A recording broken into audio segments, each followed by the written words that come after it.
ये कहानी है एक किसान रामलाल और उसकी 3 बेटियों की, जो एक छोटे से गांव में रहते थे। रामलाल की पत्नी कई साल पहले गुजर चुकी थी और उसने अपनी बेटियों को कभी मां की कमी महसूस नहीं होने दी। उसकी सबसे बड़ी बेटी का नाम राधा था, जो बहुत मेहनती थी। बीच वाली बेटी सीता थी, जो घर के कामों में निपुण थी, और सबसे छोटी बेटी मीरा थी, जो अपनी बहनों से ज्यादा बुद्धिमान और साहसी थी। रामलाल अपनी बेटियों से बेहद प्यार करता था और उनकी हर छोटी बड़ी इच्छा पूरी करने की कोशिश करता था। जैसे जैसे बेटियां बड़ी हुईं, उन्होंने अपने पिता के लिए खुद से खाना बनाना शुरू कर दिया, और जब रामलाल खेतों में काम करने जाता तो वे उसके लिए स्वादिष्ट भोजन तैयार करके साथ देती। उसी गांव में एक विधवा औरत रहती थी, जिसका नाम कमला था, और उसके पास एक बेटा था जो बहुत शरारती था। कमला की आदत थी कि वह हर घर जाकर कुछ न कुछ मांगती फिरती थी, जैसे आटा, चावल या सब्जियां। जब रामलाल की बेटियां खाना बनाती तो कमला अक्सर उनके घर आ जाती और कुछ न कुछ बहाने से ले जाती। लेकिन मीरा को कमला बिल्कुल पसंद नहीं थी, क्योंकि उसे लगता था कि वह औरत छल कपट से भरी है। हर बार जब कमला आती तो मीरा अपनी बहनों से कहती कि यह औरत हमारे घर क्यों आती रहती है, यह तो बस हमें नुकसान पहुंचाने की फिराक में रहती है। राधा और सीता मीरा को समझाती कि देखो बहन, यह विधवा है और गरीब है, अगर थोड़ा बहुत ले जाती है तो क्या फर्क पड़ता है। हमें तो अल्लाह ने इतना दिया है कि हम दूसरों की मदद कर सकें। मीरा उनकी बात सुनकर चुप हो जाती, लेकिन मन ही मन सोचती कि एक दिन यह औरत हमें बड़ी मुसीबत में डाल देगी। यह सिलसिला ऐसे ही चलता रहा और कमला रोजाना उनके घर आती रहती, लेकिन गुपचुप तरीके से वह रामलाल के खाने में मिट्टी या नमक ज्यादा मिला देती, ताकि खाना खराब हो जाए। रामलाल जब खाना खाता तो सोचता कि उसकी बेटियां अभी छोटी हैं, इसलिए गलती से ऐसा हो जाता होगा। वह कभी उन्हें डांटता नहीं, क्योंकि वह जानता था कि वे कितनी मेहनत से खाना बनाती हैं। लेकिन धीरे धीरे उसे शक होने लगा कि कहीं कुछ गड़बड़ तो नहीं है। एक दिन रामलाल ने फैसला किया कि आज वह छुप कर देखेगा कि आखिर खाने में खराबी कैसे आ रही है। जैसे ही बेटियां खाना बनाने लगीं, राधा ने सब्जियां काटी, सीता ने रोटियां सेंकी और मीरा ने बर्तन साफ किए। खाना तैयार हुआ और उसमें कोई कमी नहीं थी। रामलाल हैरान था। तभी कमला उनके घर आई और आग मांगने के बहाने से रामलाल के खाने में चुपके से मिट्टी मिला दी। यह देखकर रामलाल को बहुत गुस्सा आया, लेकिन वह चुप रहा। अगले दिन उसने कमला को घर बुलाया और सख्ती से पूछा कि तुमने मेरे खाने को क्यों खराब किया, क्या तुम्हें शर्म नहीं आती। कमला ने नाटकीय अंदाज में रामलाल के करीब आकर कहा कि अरे, मैं तो बस यह परख रही थी कि तुम अपनी बेटियों से कितना प्यार करते हो। अगर खाना खराब होने पर तुम उन्हें मारते पीटते तो मैं समझती कि तुम अच्छे पिता नहीं हो, लेकिन तुम तो इतने नेक हो कि कभी उन्हें कुछ कहते ही नहीं। अब मुझे यकीन हो गया कि तुम सच्चे प्यार करने वाले हो, और आगे से ऐसा कुछ नहीं करूंगी। रामलाल कमला की बातों से प्रभावित हो गया, क्योंकि वह खूबसूरत थी और उसका व्यवहार मीठा था। जल्दी ही उसने अपनी बेटियों से बिना पूछे कमला से शादी कर ली और उसे घर ले आया। शादी के बाद कमला ने अपना असली रंग दिखाना शुरू कर दिया। वह रामलाल की बेटियों से नफरत करने लगी और चाहती थी कि वे घर से निकल जाएं, ताकि वह और उसका बेटा आराम से रह सकें। कमला ने उन्हें घर के सारे काम सौंप दिए, जैसे झाड़ू पोछा, कपड़े धोना और खाना बनाना। वह उन्हें ठीक से खाना नहीं देती थी, सिर्फ बासी रोटियां और थोड़ी दाल। धीरे धीरे बेटियों की हालत खराब होने लगी, लेकिन वे चुपचाप सहती रहीं। एक दिन राधा और सीता रो रही थीं तो मीरा उनके पास आई और बोली, बहनों, चलो हम बाहर घूम आए, शायद मन हल्का हो जाए। तीनों बहनें घर से निकलीं और चलते चलते एक बड़े बाग में पहुंच गईं, जहां फलदार पेड़ थे। वे एक आम के पेड़ के नीचे बैठकर अपनी मां को याद करके रोने लगी। तभी वहां से एक संत गुजरे, जिन्होंने उनकी रोने की आवाज सुनी। संत ने मीरा से पूछा कि बेटी, तुम क्यों रो रही हो? क्या कोई दुख है जो तुम मुझसे बांटना चाहो? मीरा ने रोते हुए सारी कहानी सुना दी कि कैसे उनकी सौतेली मां उन्हें सताती है और भूखा रखती है। संत को बड़ा दुख हुआ और उन्होंने कहा कि बेटियों, यहां से थोड़ी दूर मेरा आश्रम है, जहां एक आम का पेड़ है जिस पर मीठे आम लगे हैं। तुम जाओ और जितने चाहो उतने आम तोड़कर खा लो। तीनों बहनें खुश होकर आश्रम पहुंचीं और आम तोड़कर खाने लगीं। उनका पेट भर गया और उन्होंने संत का शुक्रिया अदा किया। अब जब भी सौतेली माँ खाना नहीं देती, वे बाग में जाती और आम खाकर लौट आती। कमला हैरान थी कि वह उन्हें भूखा रखती है, फिर भी उनकी सेहत अच्छी है और चेहरे चमक रहे हैं, जबकि उसका बेटा जो अच्छा खाता है वह कमजोर लगता है। उसने अपने बेटे को बहनों का पीछा करने को कहा। बेटे ने देखा कि वे आम खा रही हैं और घर लौटकर मां को बता दिया। कमला को गुस्सा आया और उसने रामलाल से कहा कि उसके सिर में दर्द है जो सिर्फ उस आम के पेड़ की जड़ों से बनी दवा से ठीक होगा। रामलाल ने मजदूरों से पेड़ उखड़वा दिया और जड़ों से दवा बनाकर कमला को दी। अगले दिन बहनें बाग गईं तो पेड़ गायब था। वे रोने लगी। संत आए और बोले, रो मत, भगवान बेहतर देगा। उन्होंने उंगली से इशारा किया तो वहां एक कुआं बन गया जिसमें पानी की जगह शहद बह रहा था। संत ने एक मटका दिया और कहा, जितना चाहो पी लो। बहनें खुश होकर शहद पीने लगीं और रोज ऐसा करने लगीं। कमला फिर हैरान हुई और बेटे से पीछा करवाया। बेटे ने देखा और बताया। कमला ने गांव वालों से कुआं भरवा दिया। बहनें दुखी होकर घर लौटीं।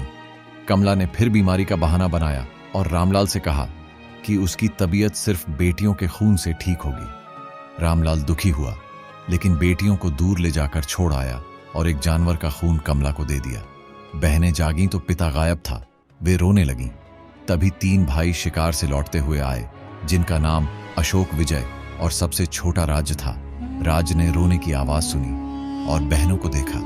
मीरा ने कहानी सुनाई। भाइयों ने उनसे शादी कर ली। मीरा की शादी राज से हुई। वे खुशी से रहने लगे।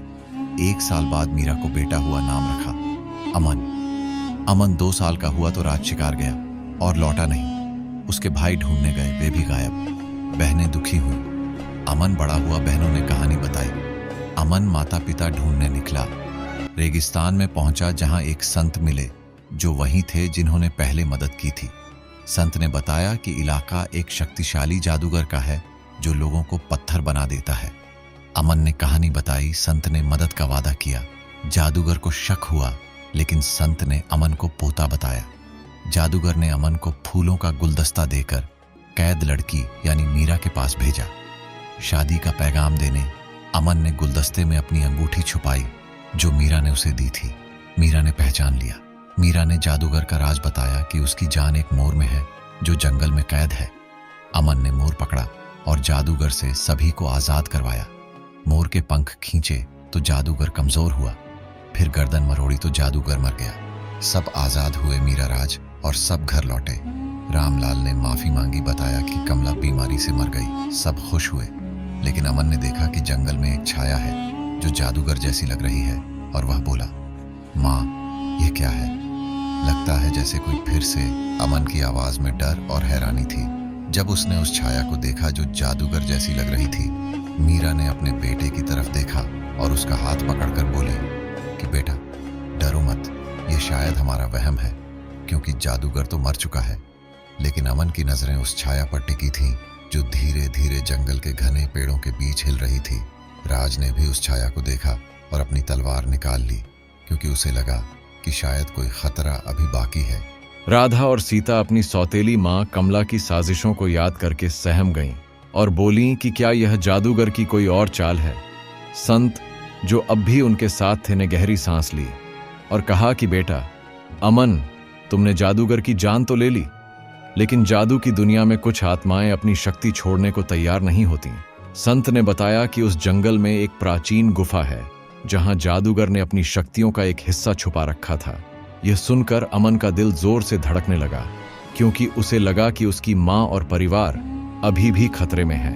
मीरा ने अमन को गले लगाया और कहा कि बेटा तुमने हमें पहले ही बचा लिया, अब और खतरा मोल लेने की जरूरत नहीं है।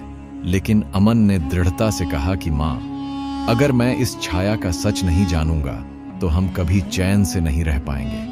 राज ने अपने भाइयों अशोक और विजय को बुलाया और कहा कि हमें उस गुफा तक जाना होगा ताकि यह रहस्य सुलझे। राधा और सीता ने भी हिम्मत जुटाई और कहा कि हम भी तुम्हारे साथ चलेंगी क्योंकि हमने बहुत कुछ सहा है और अब डरना नहीं चाहती। संत ने एक पुरानी किताब निकाली जिसमें जंगल के रहस्य लिखे थे और बताया कि गुफा में एक जादुई दर्पण है जिसमें जादूगर की आत्मा का एक हिस्सा कैद हो सकता है।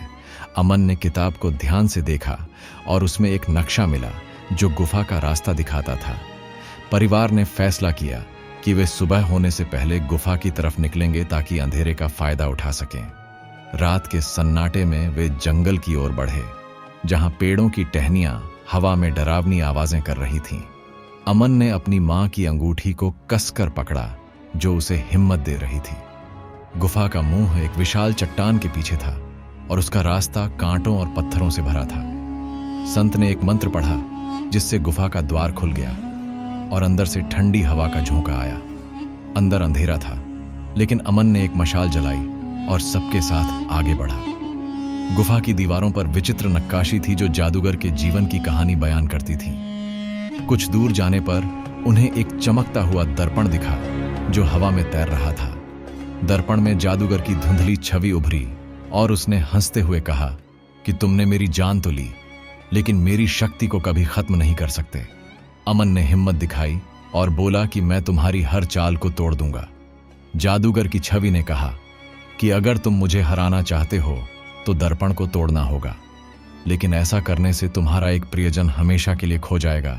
यह सुनकर मीरा ने अमन को रोकना चाहा, लेकिन अमन ने कहा कि मां, मैं अपने परिवार को और दुख नहीं सहने दूंगा। उसने दर्पण की ओर तलवार उठाई, लेकिन तभी राधा ने चिल्लाकर कहा कि रुको, यह जादूगर की चाल हो सकती है। संत ने किताब खोली और एक मंत्र पढ़ना शुरू किया, जिससे दर्पण हिलने लगा। जादूगर की छवि चीखने लगी और गुफा में तेज रोशनी फैल गई। अमन ने देखा कि दर्पण में उसकी मां की छवि भी दिख रही है, जैसे वह उसमें कैद हो। उसने तलवार को और ऊंचा किया, लेकिन तभी संत ने चिल्लाकर कहा कि बेटा रुक जाओ, अगर दर्पण टूटा तो शायद तुम्हारी मां। संत की चेतावनी सुनकर अमन ने तलवार नीचे कर ली, लेकिन उसकी नजरें दर्पण में अपनी मां मीरा की छवि पर टिकी थी, जो धुंधली सी दिख रही थी। मीरा ने अपने बेटे की तरफ देखकर कहा कि बेटा, मैं ठीक हूं, लेकिन तुम्हें इस जादूगर की चाल में नहीं फंसना चाहिए। जादूगर की छवि दर्पण में हंस रही थी और उसने कहा कि अगर तुम दर्पण नहीं तोड़ोगे तो मैं तुम्हारे पूरे परिवार को फिर से कैद कर लूंगा। यह सुनकर राधा और सीता डर गईं, लेकिन राज ने अपने भाइयों अशोक और विजय के साथ मिलकर अमन को हिम्मत दी और कहा कि हम सब मिलकर इस जादूगर को हराएंगे। संत ने अपनी किताब में एक और मंत्र खोजा और बोले कि इस दर्पण को तोड़े बिना जादूगर की शक्ति को खत्म करने का एक तरीका है, लेकिन इसके लिए हमें गुफा के सबसे गहरे हिस्से में जाना होगा, जहां एक प्राचीन ताबीज छुपा है। अमन ने पूछा कि वह ताबीज क्या है और वह जादूगर को कैसे रोकेगा। संत ने बताया कि ताबीज में जादूगर की आत्मा का एक हिस्सा बंद है और अगर उसे सही मंत्रों के साथ जलाया जाए तो जादूगर की शक्ति हमेशा के लिए खत्म हो जाएगी। लेकिन संत ने चेतावनी दी कि गुफा का वह हिस्सा खतरनाक है, क्योंकि वहां जादूगर के बनाए हुए जादुई प्राणी पहरा देते हैं। मीरा ने अमन को रोकने की कोशिश की और कहा कि बेटा, तुम पहले ही बहुत कुछ कर चुके हो, अब और जोखिम क्यों लेना। लेकिन अमन ने कहा कि मां, अगर हमने इस जादूगर को पूरी तरह खत्म नहीं किया तो वह हमेशा हमारे पीछे पड़ेगा। राज ने अपनी तलवार को और मजबूती से पकड़ा और कहा कि मैं अपने बेटे के साथ हूं और हम यह ताबीज जरूर लाएंगे। राधा और सीता ने भी हिम्मत दिखाई और कहा कि हम अपनी मां की तरह कमजोर नहीं हैं, हम भी तुम्हारे साथ चलेंगी। संत ने सबको आशीर्वाद दिया और एक मशाल थमाकर कहा कि यह मशाल तुम्हें रास्ता दिखाएगी, लेकिन सावधान रहना, क्योंकि जादुई प्राणी बहुत चालाक हैं। गुफा के गहरे हिस्से में जाने के लिए परिवार ने एक संकरा रास्ता चुना, जहां दीवारों पर और भी डरावनी नक्काशी थी, जो जादूगर के अतीत की कहानियां बयान करती थीं। कुछ कदम चलने के बाद उन्हें अजीब सी आवाजें सुनाई दी, जैसे कोई फुसफुसा रहा हो। अमन ने मशाल को ऊंचा किया तो देखा कि सामने एक विशाल सांप जैसा प्राणी था, जिसकी आंखें लाल रंग में चमक रही थीं। राज ने तलवार से उस पर हमला करने की कोशिश की, लेकिन सांप ने अपनी पूंछ से तलवार छीन ली। राधा ने जल्दी से एक पत्थर उठाया और सांप की आंखों पर फेंका, जिससे वह थोड़ा पीछे हटा। सीता ने अपनी चुन्नी से सांप के पैर बांधने की कोशिश की ताकि वह आगे न बढ़ सके। इस बीच अमन ने संत की दी हुई किताब खोली और एक मंत्र पढ़ना शुरू किया। मंत्र की आवाज से सांप कमजोर होने लगा और वह धीरे धीरे पत्थर में बदल गया। संत ने कहा कि यह सिर्फ पहला प्राणी था, अभी और भी खतरे हैं। गुफा के और गहरे हिस्से में पहुंचने पर उन्हें एक चमकता हुआ ताबीज दिखा, जो एक पत्थर के सिंहासन पर रखा था। लेकिन जैसे ही अमन ने ताबीज की ओर हाथ बढ़ाया, एक और जादुई प्राणी सामने आया जो एक विशाल बाज जैसा था और उसकी चोंच धारदार थी। बाज ने अमन पर हमला किया, लेकिन राज ने उसे अपनी तलवार से रोका। मीरा ने चिल्लाकर कहा कि अमन जल्दी ताबीज लो और मंत्र पढ़ो।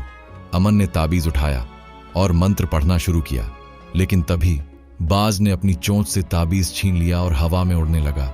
राधा और सीता ने पत्थर फेंके, लेकिन बाज बहुत तेज था। संत ने अपनी छड़ी उठाई और एक तेज रोशनी छोड़ी, जिससे बाज नीचे गिरा और ताबीज अमन के हाथ में आ गया। अमन ने मंत्र को और तेजी से पढ़ा और ताबीज को मशाल की आग में डाल दिया। ताबीज जलने लगा और गुफा में एक तेज चीख गूंजी। जादूगर की छवि दर्पण में और धुंधली होने लगी, लेकिन तभी गुफा हिलने लगी जैसे कोई भूकंप आ गया हो। दीवारें दरकने लगीं और पत्थर गिरने शुरू हो गए। संत ने चिल्लाकर कहा कि जल्दी बाहर निकलो, ये गुफा ढह रही है। अमन ने ताबीज को कसकर पकड़ा और सबके साथ बाहर की ओर भागा। लेकिन जैसे ही वे गुफा के मुंह तक पहुंचे, एक और छाया सामने खड़ी थी जो जादूगर से भी ज्यादा डरावनी थी। उसने अमन की ओर देखा और बोली कि तुमने मेरी शक्ति को कमजोर किया, लेकिन मैं अभी भी। उस डरावनी छाया ने अमन की ओर देखा और कहा कि तुमने मेरी शक्ति कमजोर की, लेकिन मैं अभी भी जीवित हूं। तभी अमन ने ताबीज को और जोर से मशाल में जलाया, जिससे एक तेज रोशनी फैली और छाया चीखते हुए गायब हो गई। गुफा ढहने लगी, लेकिन संत ने एक आखिरी मंत्र पढ़ा, जिससे रास्ता साफ हुआ। अमन, मीरा, राज, राधा, सीता, अशोक और विजय सुरक्षित बाहर निकले। ताबीज पूरी तरह जल गया और जादूगर की शक्ति हमेशा के लिए खत्म हो गई। परिवार गले मिला और रामलाल के पास लौट आया, जहां उन्होंने सुकून भरी जिंदगी शुरू की। सभी ने संत का शुक्रिया अदा किया और अपने घर में खुशी से रहने लगे। क्या आपको यह कहानी पसंद आई? नीचे कमेंट में बताएं। वीडियो को लाइक करें और चैनल को अभी सब्सक्राइब करें। आप जो भी कमेंट करेंगे उसका जवाब जरूर मिलेगा।